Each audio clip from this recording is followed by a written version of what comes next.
कई लोगों ने वक्फ का नाम तो सुना है, लेकिन ये होता क्या है इसके बारे में बहुत कम ही लोगों को इस बात की जानकारी होती है। किसी मस्जिद या दूसरे धर्म स्थल के वक्फ होने का मतलब क्या है? जो अमेंडमेंट आज हम लाने जा रहे हैं इस सदन में, वो वक्फ एक्ट 1995।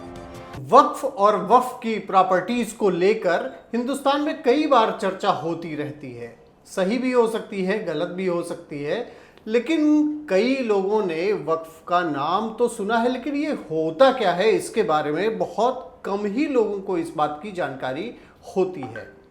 अब सवाल ये है कि किसी मस्जिद या दूसरे धर्म स्थल के वक्फ होने का मतलब क्या है, और क्या मोदी सरकार के द्वारा वक्फ बोर्ड के जो कानून है उसमें अमेंडमेंट जो किया जा रहा है, इसका जो कोशिश की जा रही है, इसका जो धर्म स्थल है, मुस्लिम धर्म स्थल है, उस पर क्या असर पड़ेगा, इसके बारे में आज हम बात करेंगे। पूरे एक्सप्लेनेशन आपको देंगे, पूरा क्या कुछ है ये मामला, जिस पे बहुत कुछ आजकल पॉलिटिक्स हो रही है, लेकिन इश्यू क्या है, क्यों इतनी चर्चा हो रही, क्यों इतने डिबेट्स हो रहे हैं, संसद में हो रहा है, पार्लियामेंट में डिस्कशन हो रहा है, और अब ये मामला जेपीसी में चला गया। इसके बारे में एक वीडियो बनाया गया था।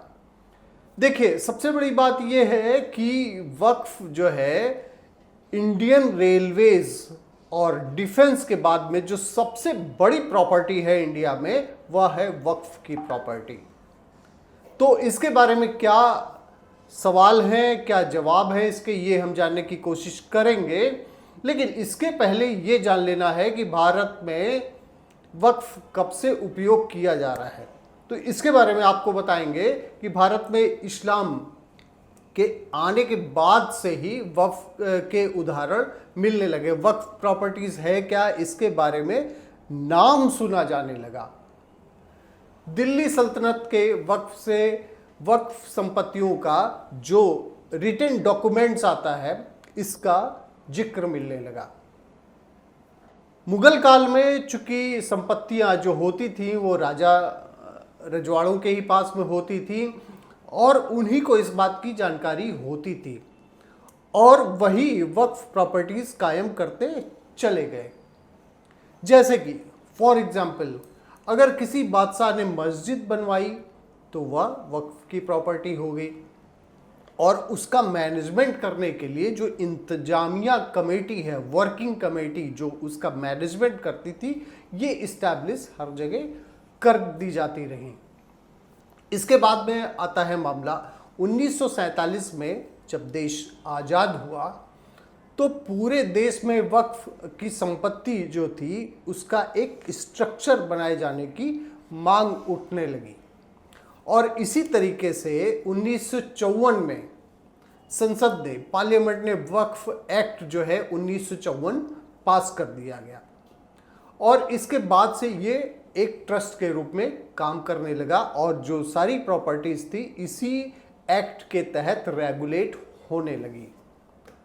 अब 1955 में, यानी कि कानून लागू होने के बाद, इस कानून का राज्यों में जो डेलीगेशन था, डेलीगेट कर दिए गए। जो पावर पहले केवल एक जगह थी, वो स्टेट्स को भी डेलीगेट कर दी गई, और 1955 में एक नया वक्फ बोर्ड एक्ट आया।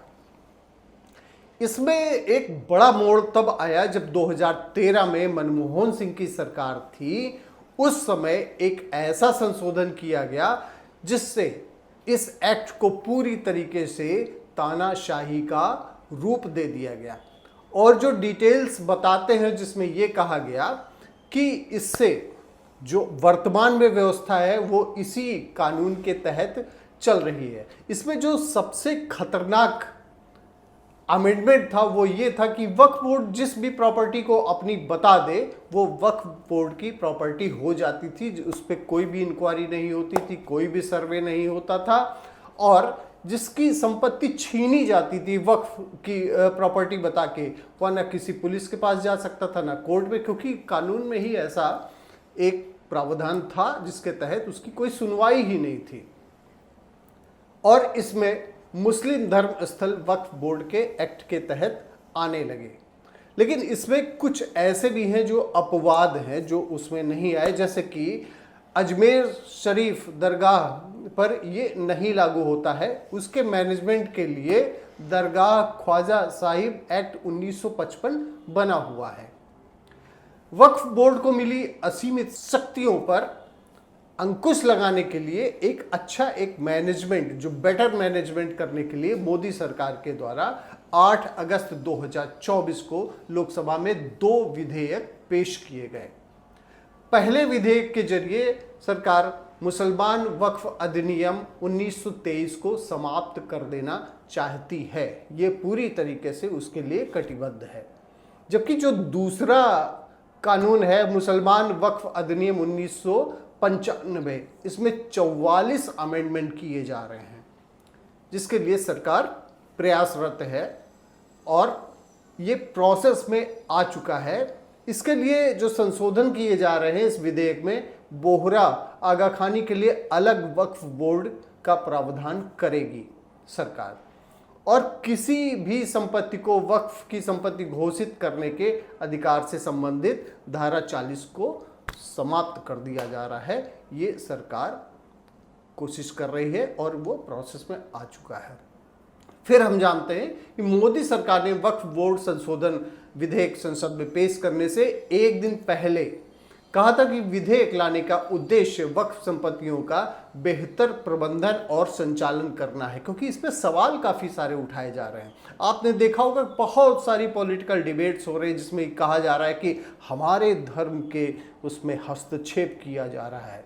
मतलब प्रॉपर्टीशन है, मतलब गवर्नमेंट इंडिया की है, इंडियन गवर्नमेंट आपको किसी भी मामले में हस्तक्षेप नहीं कर सकती है। मतलब लेंगे आप सब कुछ इंडियन गवर्नमेंट से, लेकिन जो प्रॉपर्टी है आप अपनी बना के उसको रखेंगे, उसके बारे में किसी को भी नहीं बताएंगे। ये इसी पर इतना जो है सारा बवाल चल रहा है। विधेयक के पेश किए जाने के बाद में इसको जेपीसी यानी कि ज्वाइंट पार्लियामेंट कमेटी के पास में भेज दिया गया, जिससे इस पे प्रॉपर डिस्कशन हो सके और विपक्ष ये ना कह सके कि उनको नहीं सुना गया मनमाने तरीके से वहाँ, क्योंकि उसमें जो होता है कई मेंबर्स जो होते हैं वो अपोजिशन के भी होते हैं। अब आते हैं, हम बात करते हैं दूसरे अधिनियम। जो दूसरा विधेयक है वक्फ अधिनियम 1995 का नाम बदलकर एकीकृत वक्फ प्रबंधन सशक्तिकरण दक्षता विकास अधिनियम करने का प्रावधान किया गया है।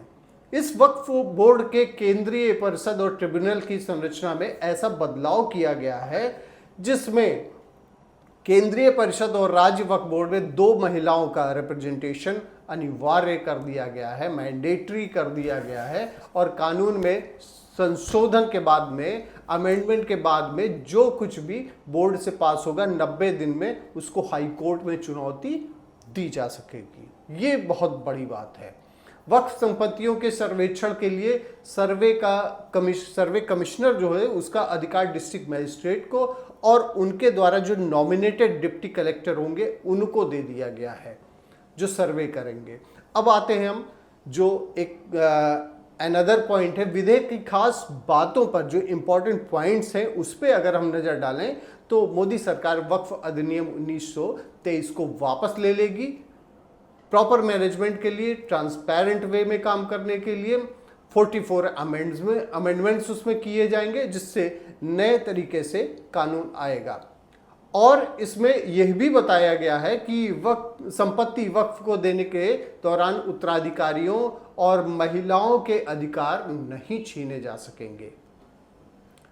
देखिए, मोदी गवर्नमेंट जब से आई है तब से उसने कई सारे ऐसे कानून लाए हैं, जैसे ट्रिपल तलाक का कानून था, ऐसे कई सारे और कानून आए हैं जिसमें मुस्लिम महिलाओं के अधिकार की भी बात कही गई है। एक और इम्पॉर्टेंट पॉइंट, जो भी रजिस्टर्ड वक्फ होंगे, कितनी प्रॉपर्टीज है, जो कुछ भी कार्य का ब्यौरा होगा 6 महीने के भीतर पोर्टल पर अपलोड करना होगा। मतलब सारी की सारी जानकारियां देनी होगी, ट्रांसपेरेंट वे में करना पड़ेगा। और संपत्तियों से, जो वक्फ की प्रॉपर्टी है उससे कितना रेवेन्यू आ रहा है, उसका रेट क्या है, कोर्ट के मामलों की जानकारी देनी होगी और सरकारी संपत्ति को वक्फ अपनी संपत्ति घोषित नहीं कर पाएगा। अभी तक क्या था कि कुछ भी जिसको बता दिया वक्फ ने कि ये हमारा है, वो वक्फ की हो गई। सोचिए किस तरीके से कानून बनाया गया था। और इसमें जो और जानकारियां दी जा रही है उसके बारे में भी हम आपको बताएंगे कि जो बदलाव होगा उसमें 1923 का ये कानून खत्म हो जाएगा। मनमोहन सिंह सरकार में 2013 में जो अमेंडमेंट किए गए थे कि किसी भी संपत्ति को अपनी संपत्ति घोषित कर देने का जो अधिकार था उसको चुनौती दे दिया जाएगा, चुनौती दे सकते हैं। और इसमें सरकार को जरूरत क्यों महसूस हुई ऐसा करने के लिए, तो इसके बारे में जो ब्यौरा है वो बताया गया है कि मुस्लिम समाज से जुड़े व्यक्तियों व संगठनों के करीब 60,000 शिकायतें सरकार के पास में लंबित थी, उनके पास में पड़ी हुई थी। कई सारी शिकायतें थी क्योंकि जो संपत्ति थी उसका बिल्कुल किस तरीके से काम किया जा रहा था, लोग उसमें भरपूर तरीके से कमा रहे थे और उसका कोई जवाबदेही नहीं थी। इसलिए अब क्या किया गया, जब शिकायतें मिलने के बाद में अब जो संपत्ति थी अनियमित व जबरन संपत्ति पर कब्जा जैसे शिकायतें की गई थी, इसमें कई सारे जो बदलाव लाए जाएंगे। इसमें जो परिषद के अध्यक्ष होंगे वह अल्पसंख्यक मामलों के मंत्री होंगे, 3 सांसद मुसलमानों के 3 प्रतिनिधि, मुस्लिम कानून के 3 जानकार। अभी कई सारे डिबेट्स में ऐसा भी आता है कि उसमें जो भी मेंबर्स होने चाहिए वो उसके जानकार होने चाहिए, तो सरकार ने कर दिया। मांगे आपकी, जैसा कि ये डिबेट्स में कह रहे थे, जो अभी तक मलाई काट रहे थे उनको सबसे बड़ा ऑब्जेक्शन था, तो उसमें सरकार ने यही किया है कि उसके जानकार रहेंगे। सुप्रीम कोर्ट और हाई कोर्ट के जज रहेंगे, 2 पूर्व जज रहेंगे, वरिष्ठ वकील रहेंगे, देश की 4 नामचीन हस्तियां। तो यह वक्फ के जो नया कानून आने जा रहा है उसके तहत होगा और ये पूरी तरीके से ट्रांसपेरेंट होगा, सब कुछ सभी की जानकारी में होगा, सरकार की भी जानकारी में होगा। इवन जो और भी लोग हैं मेंबर्स के अलावा, जो और भी है पब्लिक भी है, वो भी देख सकती है कि इनके पास कौन सी प्रॉपर्टी, कहाँ से पैसे आ रहे हैं, क्या हो रहा है। सबसे बड़ी बात, जब सब कुछ पोर्टल पे हो जाएगा, ट्रांसपेरेंट वे में काम होगा। आपको याद होगा कि उत्तर प्रदेश सरकार के द्वारा किया गया था कि जो मदरसे थे उसको ऑनलाइन कर दिया गया। ऑनलाइन आने का फायदा क्या हुआ कि सरकार चूंकि फंड देती है, और जो ये सरकार का फंड होता है, ये सरकारी पैसा आता कहाँ से, ये एक आम आदमी के टैक्स से आता है। तो सभी को जानने का हक होता है कि आप कर क्या रहे हैं। ऐसे ही मदरसों से जब पूछा गया कि आप पढ़ाते क्या हैं, कितने टीचर्स हैं, कितने बच्चे हैं, सब कुछ जब ऑनलाइन किया गया, बहुत बड़ा फर्जीवाड़ा निकल कर आया। और इसी तरीके से जो जबरन, अभी एक तरीके से जो भू माफियाओं का पूरा जो चक्र था, जो पूरा एक नेक्सस था, उसको तोड़ने का काम सरकार करने जा रही है। और ये जब कानून बनकर पूरी तरीके से आ जाएगा, अभी तो मामला जेपीसी के पास में रहेगा, जेपीसी जब रेकमेंडेशन करेगी, जो कुछ भी संशोधन होगा, उसके बाद में फुल फ्लेज जब ये कानून आ जाएगा तो उसके दूरगामी परिणाम देखने को मिलेंगे। तो इसी तरीके से कई और मामले एक्सप्लेनर के रूप में आप देखने के लिए बने रहिए आपकी खबर के साथ। बहुत बहुत धन्यवाद।